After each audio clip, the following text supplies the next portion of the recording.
сәлеметсіздер ме? Мен Қасен Әлбек 3-ші А сыныбында оқимын. Мен құстар туралы балаларға арналған кітап оқып жүрмін. Күзгі демалысында. Міне, мұнда сұңқар деген құстар бар. Тоты құс, тағы да басқа үкі.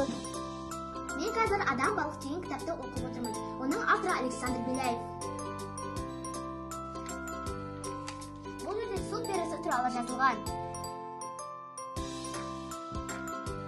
Это не конкретный мукагали матар.